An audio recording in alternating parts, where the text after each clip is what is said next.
tardes. Hola, Carlos, maestro Alfonso y maestro José Antonio, buenas tardes. Es un placer. José Antonio Crespo, ¿cómo estás? ¿Qué tal? Muy bien, ahí los escucho, Héctor, ¿todo bien? Todo bien. Ok, gracias a todos y vamos a iniciar.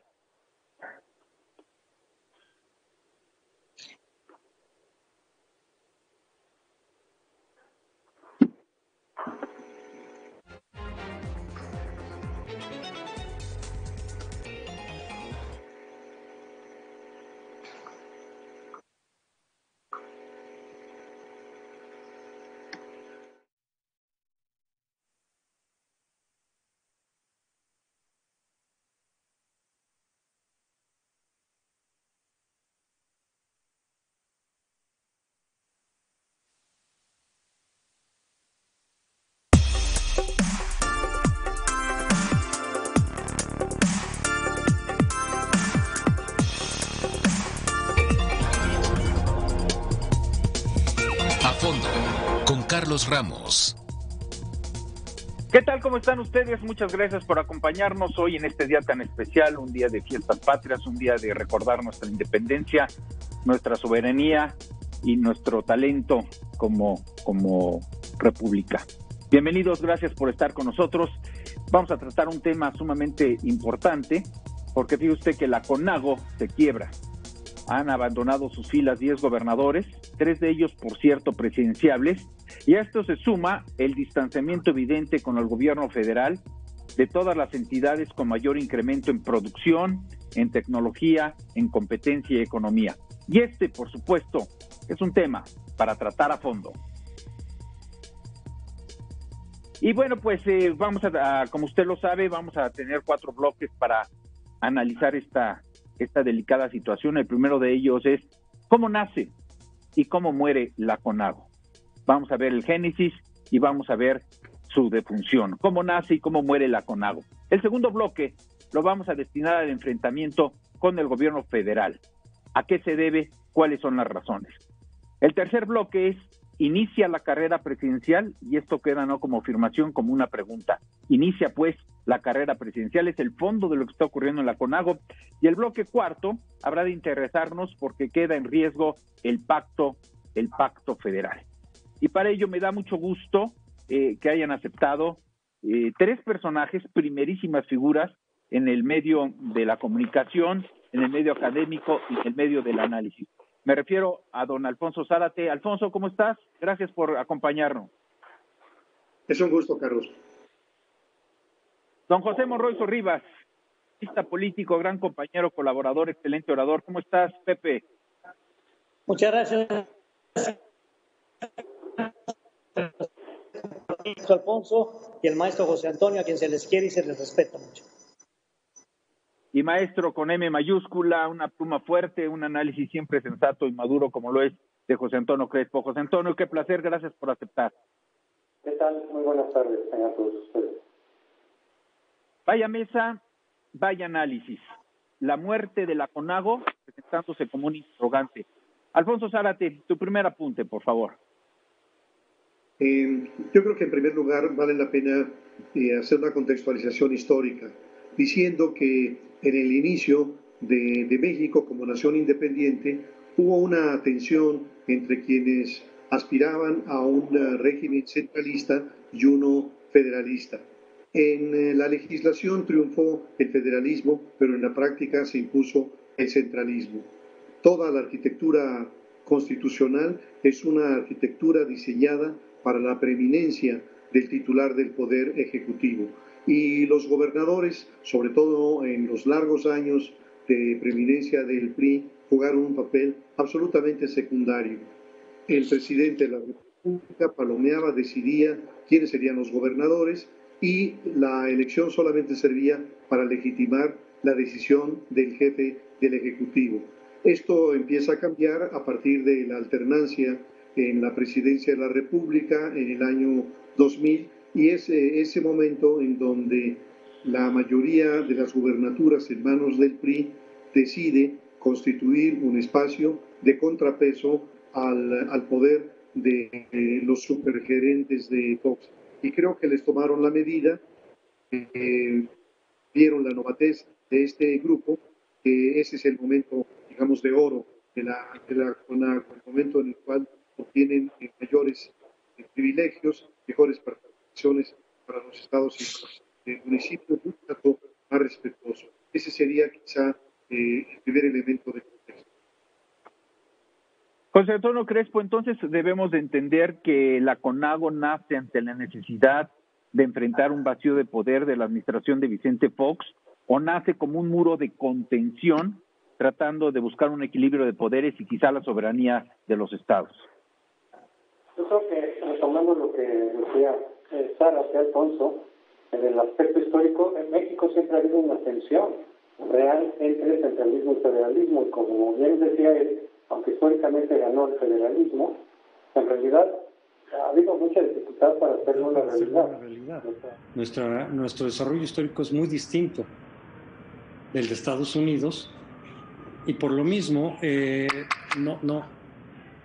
no podemos claramente definir un funcionamiento adecuado de los estados con real autonomía, de tal forma que cuando no hemos tenido un centralismo en la realidad, como fue durante el Porfiriato y también bajo el régimen de la Revolución, lo que hemos tenido es un feudalismo. Por eso muchos le llaman a esto feudalismo, como feudalismo parecido, porque entonces cuando no hay el control central que ponga a raya a los gobernadores y que en ese sentido están muy subordinados al Ejecutivo, los gobernadores hacen lo que quieren, no tienen contrapeso real. Hasta ahorita, si no ha habido un contrapeso presidencial, internamente no lo ha habido, no tienen autonomía real los órganos, a veces tienen el Congreso y a veces no, pero al final de cuentas lo logran controlar, lo compran, lo subordinan.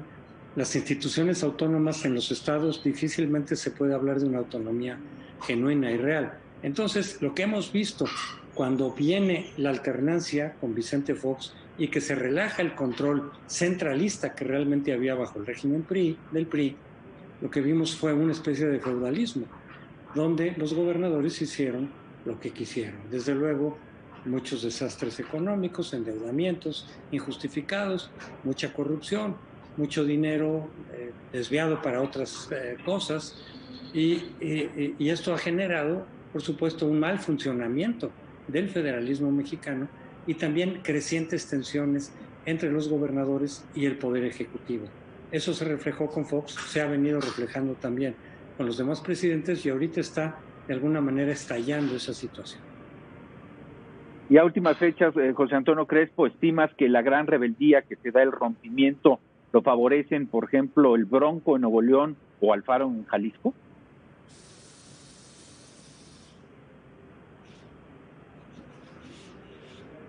¿La pregunta es para mí? Sí, José Antonio. Sí, desde luego.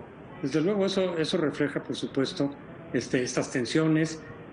Yo digo que lo que ha sucedido con López Obrador es la CONAGO efectivamente surgió como una reacción de los gobernadores para enfrentar a un presidente que ya no era del PRI y que se venían dando esas tensiones porque ya varios gobernadores ya no eran del PRI. Entonces, primero gobernadores panistas que se quejaban de un maltrato, de un trato diferenciado con los gobiernos del PRI. Y ahora, después, con Fox, pues muchos gobiernos priistas, que son los que primero se unieron para tener una interlocución, digamos, civilizada, orquestada con el presidente, en lugar de que cada gobernador, por su lado, establecer una relación, pues dijeron vamos a unirnos. Después ya fueron todos los gobernadores de cualquier partido. Ahorita yo creo que quizá me estoy adelantando a toda la reflexión que viene, pero sí creo que con López Obrador llega a un punto, a un límite, este arreglo que se había dado con la CONAGO, porque López Obrador simple y sencillamente se cierra al diálogo, al igual que con muchos otros actores políticos, se cierra al diálogo, no oye, no atiende, y esa es la queja fundamental de los gobernadores que han decidido salir de la CONAGO. Pepe Monroy, entonces podemos inferir que todo esto se desarrolla primero ante un autoritarismo del Partido Revolucionario Institucional y ahora ante una sordera del gobierno federal encabezado por López Obrador? Pues mira, a mí me gustaría coincidiendo con el maestro Alfonso y con el maestro José Antonio, poner una ficha de contextualización. O sea, la CONAGO es, al final de cuentas, una conferencia de gobernadores que tiene prácticamente pues, 2 décadas de vida, más o menos, y que la han integrado 163 gobernadores de distintos partidos. Han tenido por lo menos 60 reuniones de carácter ordinario y ellos en sus propios estatutos o reglamentos tenían la posibilidad de establecer diálogos o relación con instituciones como Banco de México, la NUES, la Comisión de Derechos Humanos, el INE, la Consejería de la Judicatura, el Consejo Coordinador Empresarial, etcétera. Y también, por supuesto, con organismos internacionales. Lo que me parece fundamental en este primer bloque del análisis de cómo nace es que el artículo 117 constitucional, y lo saben perfectamente el maestro Zárate y el maestro Crespo, es una especie de candado en donde no permite la posibilidad de que pueda haber acciones que puedan minar el pacto federal. Déjame decirlo así tan coloquialmente. Entonces lo que nace es un espacio de voluntad política, por supuesto, en un periodo en donde el PRI venía de bajada y pues, me parece que requerían esta especie de unidad. Un dato curioso es que Andrés Manuel López Obrador, que hoy ha roto literalmente con una tercera parte casi de los integrantes de la CONAGO, o ellos con él formó parte de la CONAGO durante 4 o 5 años cuando fue jefe del gobierno del Distrito Federal, por cierto, teniendo como compañero a quien hoy es el líder del Senado, a Ricardo Monreal, siendo gobernador de Zacatecas. ¿Por qué invoco este antecedente? Porque a mí me parece que lo que estamos viviendo es verdaderamente grotesco. Es una ruptura de voluntad política, que no exactamente jurídica ni constitucional, sino de voluntad política, de un espacio que, como decía José Antonio, permitía la posibilidad de que algunos excesos y algunas cosas que estaban por de más o por de menos se pudieran más o menos equilibrar en marcadores. Lo que sucede es que ahora 10 gobernadores dicen, ya no vale, yo estoy dándome más, estoy esperando algo, me dices sí, me dices no, me marcas pautas para el COVID, luego me los quitas, viene Gatell, me dice, hasta que llegó un momento en que la bomba explotó.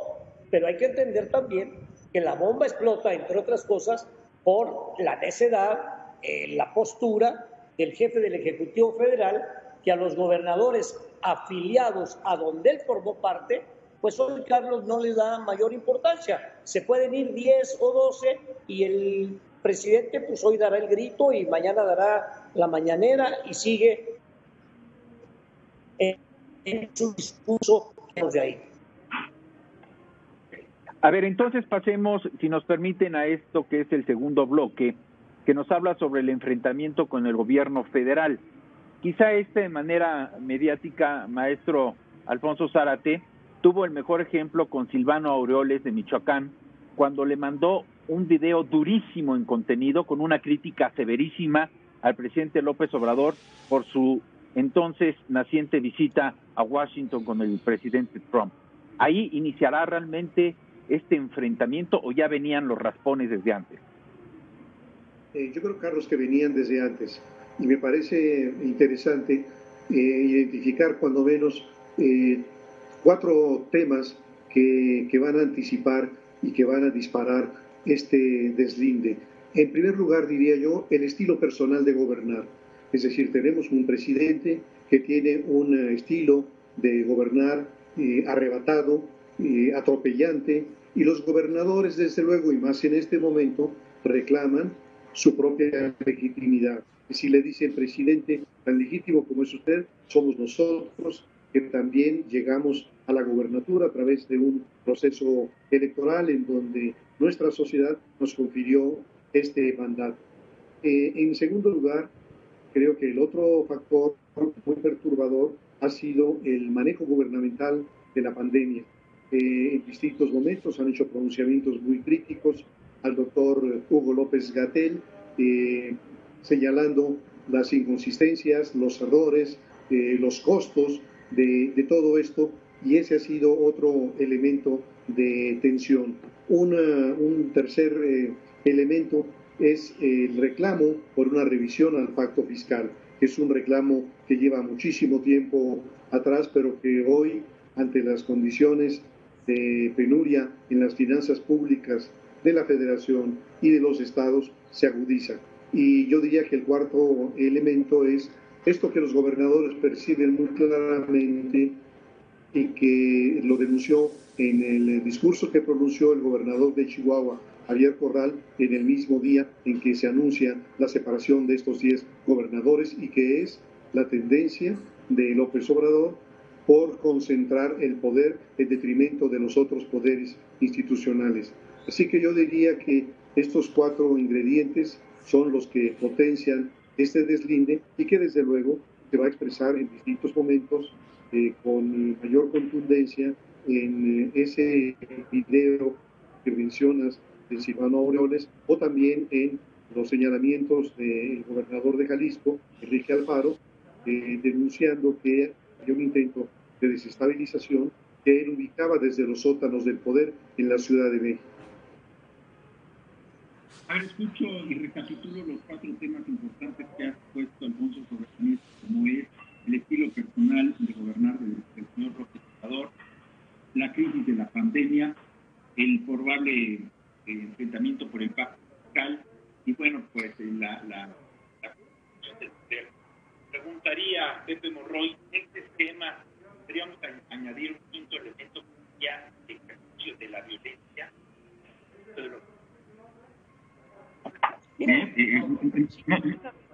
Maestro Alfonso, en el sentido de los puntos que acaba de enumerar, este cuadrilátero de temas me parece extraordinario para poder poner otra vez en perspectiva el tema. A mí me parece que aquí hay un problema de división de poderes que va más allá del texto constitucional, que tiene que ver con voluntad política. No hay equilibrio, sino hay contrapesos. Y el presidente de la República ha marcado un estilo. El estilo es: yo mando, yo dirijo, yo tomo las decisiones, yo soy el fiscal cuando quiero, yo soy el presidente de la Comisión de Derechos Humanos cuando quiero, o soy el garante de las elecciones cuando quiero. Y como la querramos ver, ahí está la unidad de inteligencia financiera, tan temerosa como antes el CISEN, o ahí están las mañaneras, en donde el presidente unge, perdona, indulta, castiga, exonera, exhibe, aún sin tener las pruebas, o es capaz de rifar un avión que no hay avión para rifar. Pero al final de cuentas estamos metidos en un estilo de gobernar que, en estricto sentido, pasara lo que pasara en la consulta de la revocación del mandato, que yo sigo creyendo que es una bola de humo, al presidente le quedarían en estricto sentido 4 años. Y hay 2 expertos en el panel que lo saben, porque votamos, o se votó, yo no voté por él, para una elección de 4 años. En este orden de ideas, yo lo que apuntaría, Carlos, es que me parece fundamental que en una república del siglo XXI, por favor, no podemos estar utilizando procedimientos, formas, métodos, liturgias y rituales del siglo XIX o del siglo XX. Queremos arreglar problemas de la actualidad, en donde la tecnología invade al mundo y el presidente de repente, bueno, pues va con el discurso de los 70s, con sus documentos de los 70s y con lo que él leyó en los 70s. Yo terminaría este puntico diciendo, a mí me parece fundamental el hecho de cómo se puede generar contrapesos de a de veras, no contrapesos en donde el presidente de manera unilateral se enoja con un periodista y que Dios bendiga al periodista, se enoja contra un medio de comunicación y que Dios bendiga al medio de comunicación, se enoja contra un empresario y cuidado porque ya no va en esta parte. El presidente no ha terminado de instalarse, en mi opinión, lo digo de manera respetuosa, como jefe de Estado. Es un candidato en permanente campaña. Y entonces, como dice el maestro Alfonso, y yo lo suscribo, ¿dónde están los contrapesos? ¿Quién le hace un poco de contrapeso? Porque la Corte, diría yo, comillas, el Consejo de la Judicatura, comillas, el INE, comillas, y de repente cuando vemos los resultados, la verdad es que te entra por lo menos la suspicacia. ¿Dónde hay más violencia, José Antonio Crespo? ¿En las calles o en el discurso presidencial en las mañaneras? Bueno, violencia letal desde luego en las calles, con el crimen organizado, la delincuencia, pero políticamente sí hay una violencia permanente de casi todos los días del discurso presidencial, en donde está ese binomio polarizador de los que no están conmigo están contra mí, y por lo tanto contra el pueblo, y también contra el país, y también contra el progreso, y en cambio están en favor de la corrupción y de seguir robando y de los abusos del pasado. Entonces eso desde luego que genera confrontación, se está alimentando desde las mañaneras diariamente, se está alimentando ese fuego, esa confrontación, ese ánimo de persecución política, si se quiere, por ahora, de los seguidores de López Obrador contra todos los que son críticos, contra todos los que le objetan, desde luego contra los adversarios formales, los partidos políticos. Pero retomando lo que han dicho mis colegas, efectivamente se podía incluso anticipar esta confrontación entre gobernadores y el presidente, porque muchos veíamos que López Obrador no iba a estar cómodo, de alguna forma lo adelantaba en el discurso o en sus hechos, en su forma, en su estilo personal, de que no está cómodo con la descentralización política que es propia de una democracia, no está cómodo con las instituciones autónomas, no está cómodo con la división de poderes.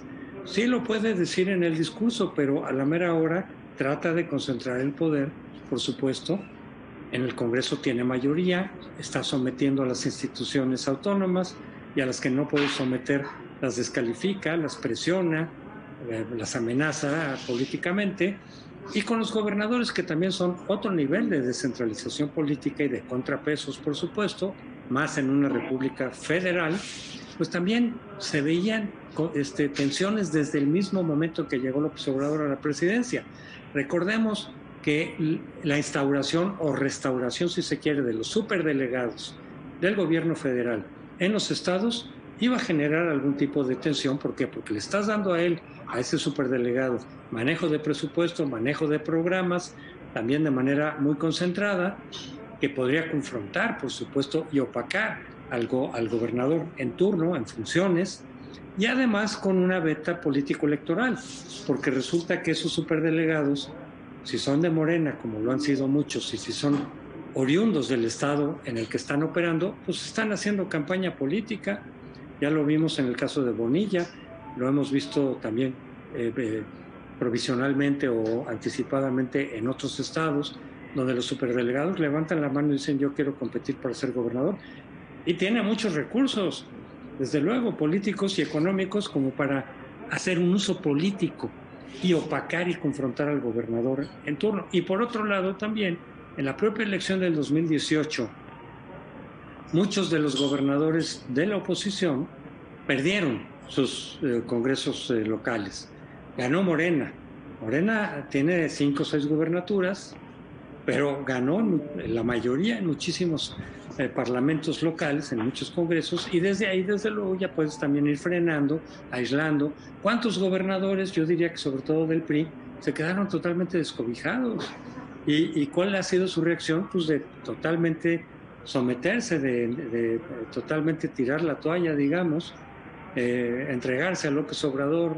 Esos son los que menos le confrontan, los que menos son rijosos, porque se sienten totalmente aislados, totalmente desarmados. Los que tienen todavía alguna fuerza propia son los que están confrontando, son Alfaro, son Corral, son el Bronco, etcétera, que son los que pueden levantar la voz. Y aún así, de pronto, pues también concilian, y bueno, pues cuando tienen cosas en común, pues negocian, qué bueno, pero son los que pueden levantar la voz, son los que pueden quejarse del maltrato que se les está dando el gobierno. Pero eso viene desde antes de la pandemia. Estoy de acuerdo que con la pandemia todo esto se ha tensado mucho más, pero desde antes viene. Recordemos, nada más para ver cómo se gestó, digamos, este disenso, esta confrontación. Recordemos que en las giras de López Obrador en los diferentes estados, llegaba gente de Morena a burlarse, a reclamarle, a gritarle al gobernador, ahí presente junto con López Obrador. Y López Obrador dejaba que se hostigara, que hubiera una burla, que hubiera un reclamo, y si buenamente lo determinaba él, entonces podía decir, oiga, no, a ver, hay que ser respetuoso. Pero en otras ocasiones, pues dejaba que sus huestes, digamos, confrontaran al gobernador, generando evidentemente tensiones. Ya algún que otro gobernador ahí, al ver eso, dijo, yo no me voy a dejar, y entonces de pronto también llevaba a su gente o tomaba un discurso más defensivo y de mayor confrontación con el propio presidente, pero esas son, digamos, los orígenes que nos han llevado a esta situación de confrontación entre varios gobernadores y el presidente López Obrador. No nació de la nada, se gestó desde los primeros días en que llegó López Obrador a la presidencia.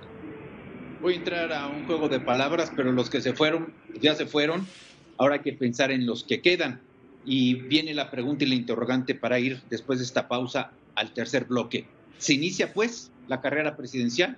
Esto es A Fondo, si nos permite, regresamos.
Muy bien, pues inicia la carrera presidencial, digamos, fue la concentración de poder de López Obrador que motivó esta inyección de adrenalina para que se lanzaran por lo menos 2 o 3 personajes de estos gobernadores salientes para levantar la mano a la carrera presidencial.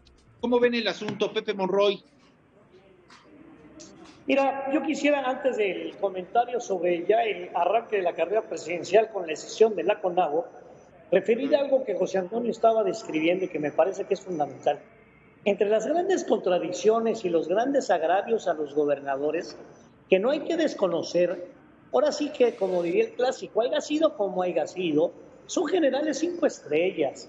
O sea, hay atrás una votación, una elección, un proceso, y ellos se sienten, dentro de su jurisdicción, pues desde luego que tienen cierto tipo de facultades.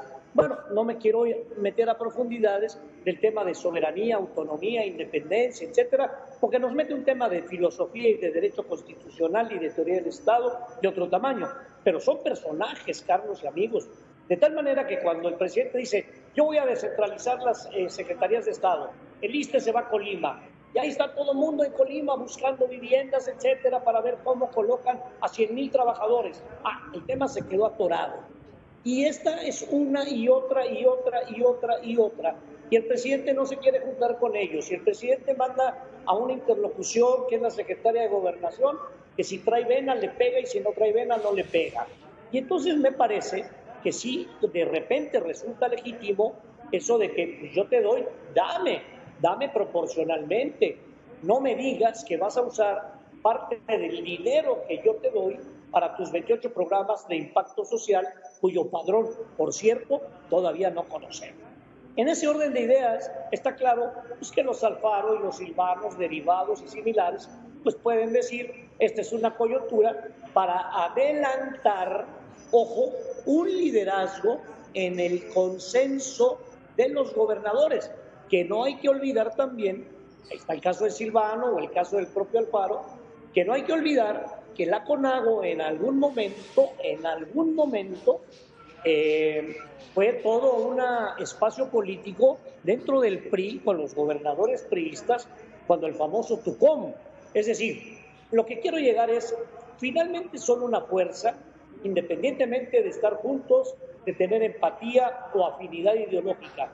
Lo que sí es cierto es que esos vacíos el Ejecutivo Federal ha generado, ha propiciado, pues obviamente el apetito natural.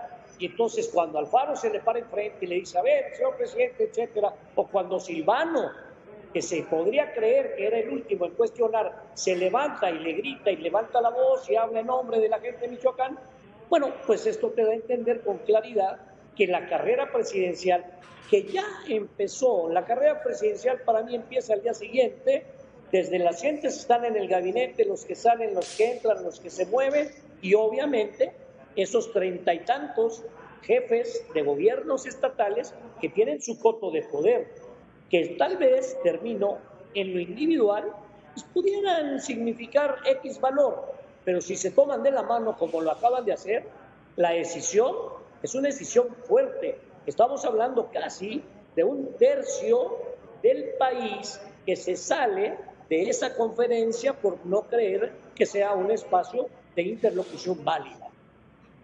Pero ¿hasta dónde, maestro Zárate, queda la fuerza, la integridad, la moral de la CONAGO en su conjunto? Cuando estamos hablando ya de aspiraciones presidenciales, pero hemos visto que los mayores escándalos de corrupción y de abuso de poder se han dado en algunas entidades. Puedo pensar con el señor César Duarte, Javier Duarte, puedo pensar años atrás con el Chueco allá en Quintana Roo, o vamos con Fausto Vallejo a Michoacán, o bueno, pues algunos que han saltado la frontera con la impunidad, el cobijo de la impunidad, como Ángel Aguirre Rivero en Guerrero por el asunto de Ayotzinapa. ¿Tiene un pacto con la moral, la CONAGO, para poder aspirar a alguno de ellos a ser presidenciable? Yo creo que es interesante lo que mencionas acerca del rol que han jugado los gobernadores. Me gustaría decir, en primer lugar, que en los largos años de preeminencia del PRI, los gobernadores eran empleados del presidente de la República y que el propio presidente que los ponía los quitaba. ¿En qué condiciones los quitaba? Lo hacía cuando un gobernador era notoriamente corrupto o notoriamente inepto, y cuando tenía el repudio del pueblo. Y el secretario de Gobernación era el que operaba. Bastaba una llamada del secretario de Gobernación al señor gobernador, citándolo a su despacho en el Palacio de los Cobián, para que de ahí saliera el gobernador rumbo a su estado, se presentara ante el Congreso local y solicitara licencia al cargo de gobernador. Lo que va a ocurrir especialmente con la alternancia es que los supergerentes de Fox, bastante novatos e ingenuos, dejan prácticamente sueltos los hilos que tradicionalmente habían controlado al poder de los estados. Son muchos los ingredientes de los que dispone la federación para tener disciplinados a los gobernadores. Piénsese desde luego en los órganos de inteligencia del Estado mexicano, durante una época la Dirección Federal de Seguridad, Investigaciones Políticas y Sociales, en otra el Centro de Investigación y Seguridad Nacional o su equivalente hoy en día. Pero estaban también las procuradurías, las Fuerzas Armadas, la Defensa, Marina y naturalmente la absoluta preeminencia del presupuesto de la Federación. Si un gobernador quería tener una gestión medianamente aceptable, necesitaba los proyectos de infraestructura de la Secretaría de Comunicaciones, los de salud, los de educación, etcétera. ¿Qué es lo que va a ocurrir con el regreso del tricolor a la presidencia?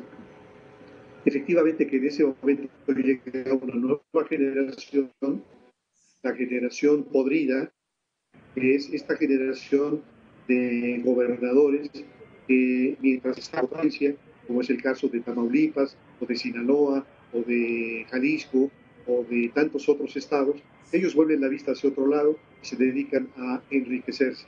¿Qué es lo que tenemos hoy en día?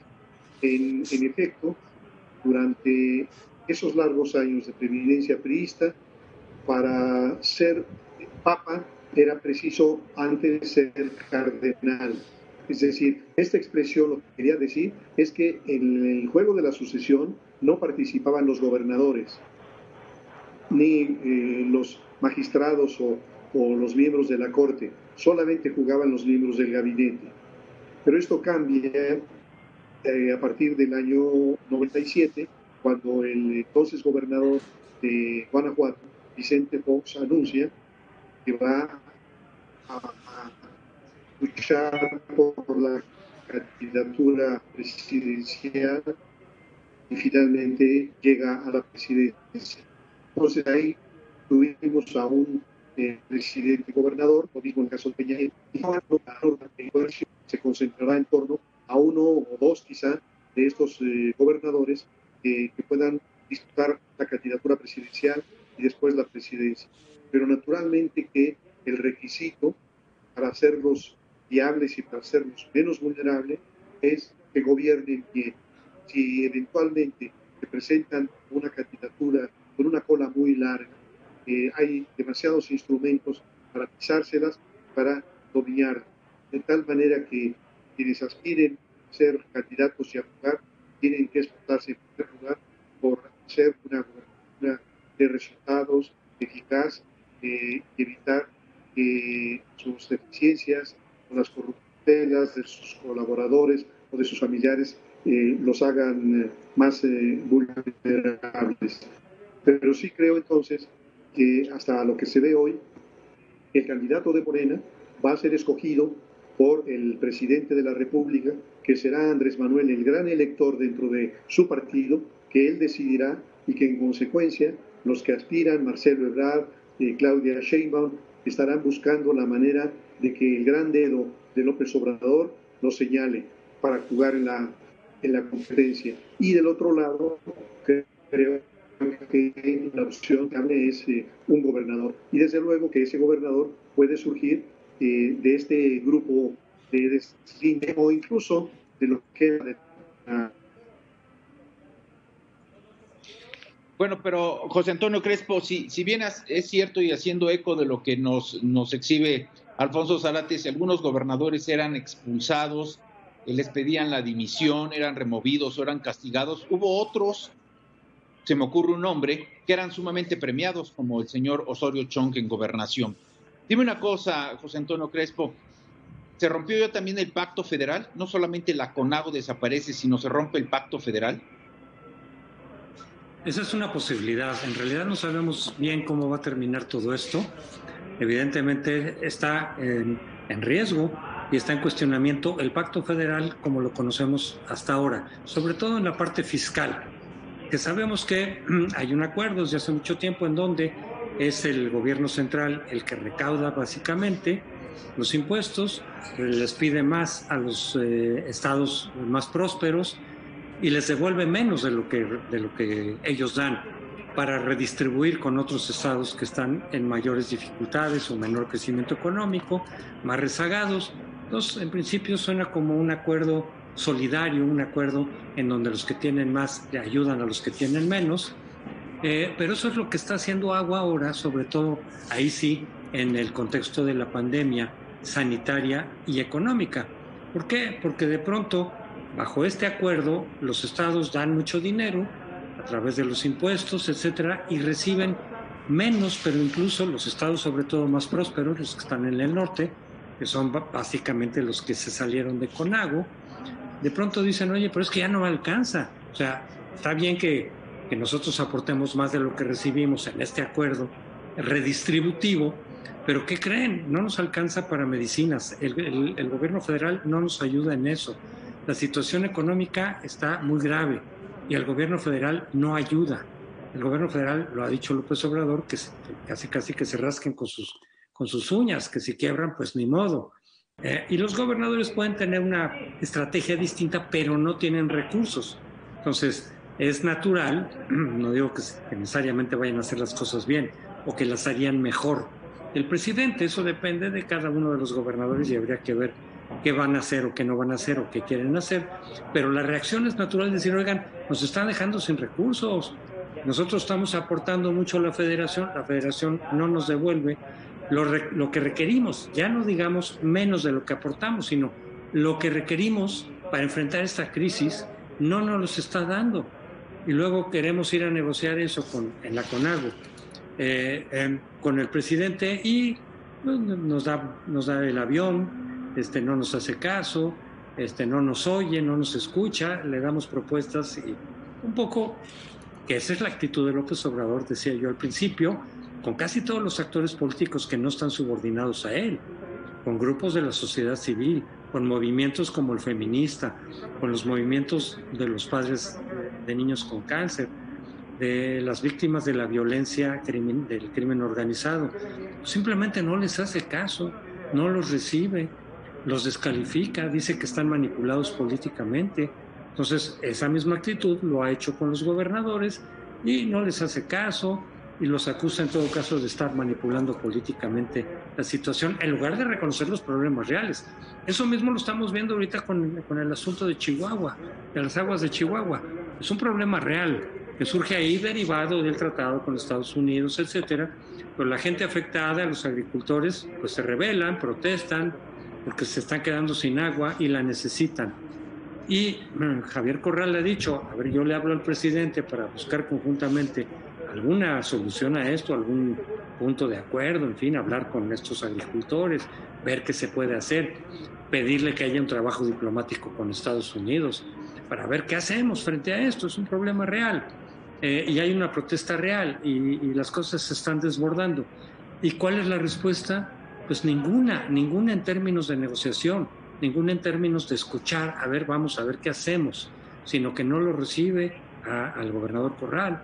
Y luego, pues, más bien manda a la guardia para contener esa protesta, ese descontento. Bueno, pues, evidentemente que Corral dice, bueno, así no se pueden resolver los problemas. Pero otros gobernadores con otro tipo de problemas han dicho exactamente lo mismo. No nos hace caso, no nos voltea a ver y mucho menos a negociar qué se puede hacer frente a la crisis económica y la crisis sanitaria. Entonces están buscando alternativas para pues presionar al Ejecutivo y para ver qué se puede hacer y si no les hacen caso, a ver qué hacen ellos por su lado. Ese es el tema de riesgoso sobre el Pacto Federal. Esto se puede desbordar y llevarnos a una situación, no sé cuál, pero una situación complicada, conflictiva, porque no se ha mostrado la disposición del presidente a sentarse a dialogar en serio, no nada más cumplir con un requisito formal como con la CONAGO, sino decir, a ver, señores, vamos a ver qué hacemos concretamente para este problema, qué proponen. Yo les hago otra contrapropuesta para tratar de encontrar algún punto de acuerdo. No hay eso. Entonces se va exacerbando los ánimos y francamente yo no sé en qué va a terminar esto. Pues con una carga evidente de sarcasmo y de ironía, hoy diré que el presidente le va a dar el avión a muchos, no solamente a gobernadores, sino a muchos, usando el término aeronáutico, despistado. Hoy les va a dar el avión. Pepe Morroy, cerramos contigo porque bien se anota que antes el sistema removía o castigaba a los gobernadores. Hoy la sanción será retirarles el presupuesto a quienes no son afines al gobierno federal. Pues mira, yo coincidiendo plenamente con todo lo que el maestro Alfonso y José Antonio han externado, yo te diría nada más, Carlos, para terminar, que hay muchos Méxicos. el México fronterizo, en donde de manera muy particular, una buena parte de los gobernadores que han hecho esta decisión de la CONAGO son gobernadores fronterizos, y es otra cultura, otro México, otros temas, otra agenda. Después te diría que me parece que el presidente, como jefe de Estado, en lugar de estar en la agenda de 360 grados, está pues viéndose en juicio al presidente, si rifa el avión, o si García Lunas, o si le niega el partido, el INE, a Felipe Calderón y a Margarita y lo celebra. Me parece que anda en una agenda, yo insisto, aferrado de manera transversal, cruzando sus propios intereses políticos y haciendo a un lado cosas sustantivas, como acaba de decir José Antonio. Yo te diría solamente dos temas. Me parece que el tema de seguridad y el tema de salud, este desamparo de la federación, aparentemente al apoyo de las entidades federativas, me parece criminal.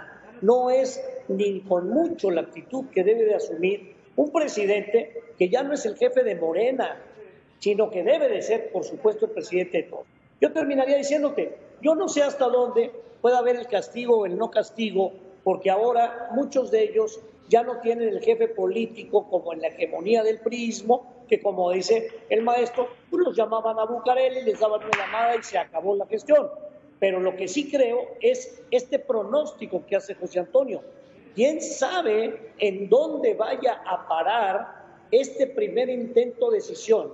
Si viene de parte del jefe del Ejecutivo, falta de sensibilidad, no los oigo, no los veo, no los escucho, no me interesan, probablemente, Carlos, ojalá y no, sea el cerillo que está haciendo falta para que pueda haber un polvorín que se le pueda salir de control al presidente con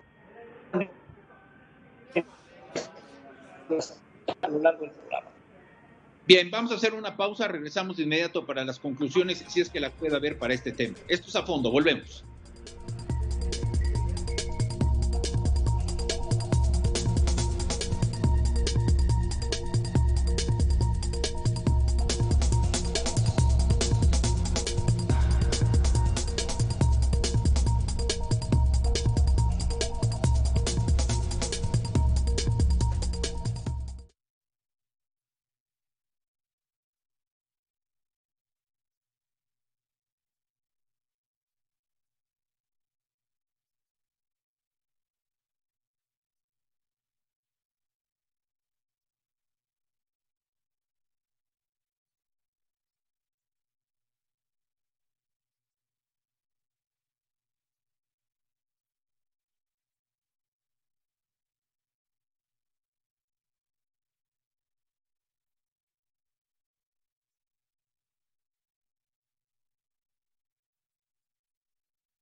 Bueno, muy interesante todas las aseveraciones, afirmaciones, análisis y además pronósticos que Alfonso Zárate, Pepe Monroy y José Antonio Crespo nos han ofrecido, nos han regalado en esta emisión. Yo les pediría para concluir este programa, pues algún cierre, alguna pieza importante de reflexión que nos puedan regalar en minuto y medio cada uno. Empezamos contigo, Alfonso Zárate, por favor. A mí me gustaría decir que desde hace justamente 100 años, es decir, desde 1920, no se ha planteado un desafío a la gobernabilidad desde las gubernaturas. Es decir, en 1920 lo que tenemos es la rebelión de Agua Prieta, que finalmente termina con el asesinato del presidente Carranza. Pero eran otras condiciones y eran otras las relaciones de poder. Me parece que hoy no hay ni un asomo de que una protesta, una rebelión de los gobernadores pudiera desencadenar en algo muy serio.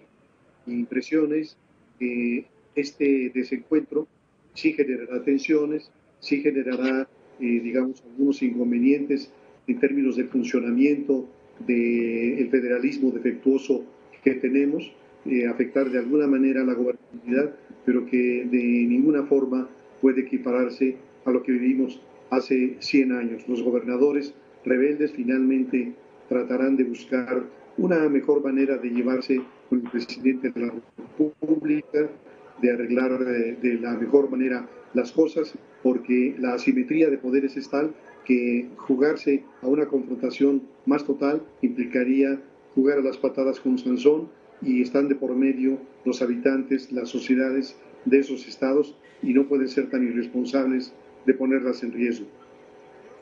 Ojalá y así sea, maestro Zárate, porque antes de la ceremonia virtual que habrá de llevarse a cabo allá en Michoacán por el grito de independencia, acaban de recordar aquel granadazo en la plaza cívica más importante de Morelia, cuando el gobernador era Leonel Godoy.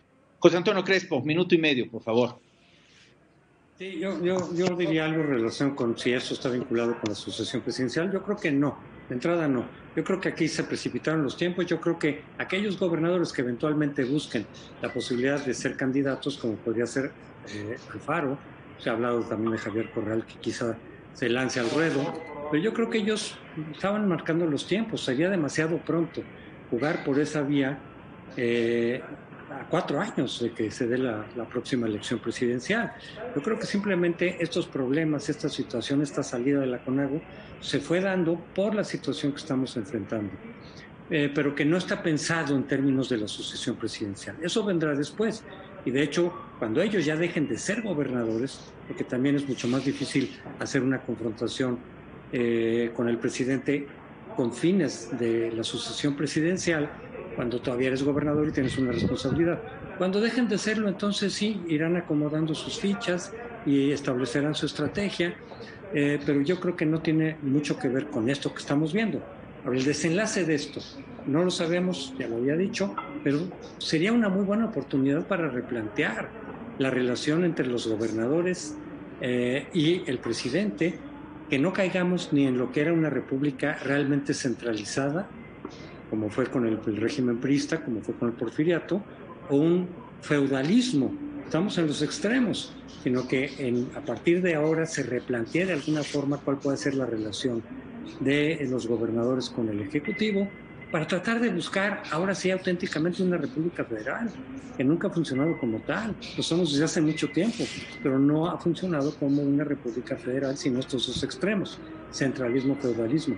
Ojalá que si hubiera la disposición tanto de los gobernadores que se van y los que llegan, sobre todo, pero sobre todo del presidente de la República, para sentarse a ver cómo se puede replantear un auténtico federalismo respetuoso, desde luego, pero eficaz en términos políticos, cosa que no hemos tenido hasta ahora.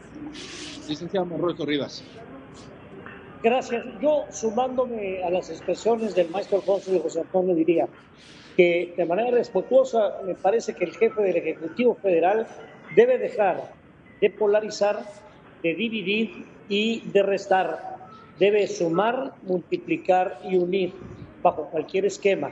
Debe ser el ejemplo propio en la congruencia de honrar su palabra y de honrar las ofertas políticas que hizo para que 30 millones de mexicanos le creyeran que esto iba a ser un cambio para bien, no para mal, ni para los intereses ni de él ni de su partido. Diría que el juego, Carlos, se llama gobernabilidad, el Estado de Derecho, y que entienda que los que pueden disentir o diferir de él no son sus enemigos, ni sus adversarios, ni sus contrarios. Somos gentes que tenemos distintas formas de ver el Estado y la agenda nacional.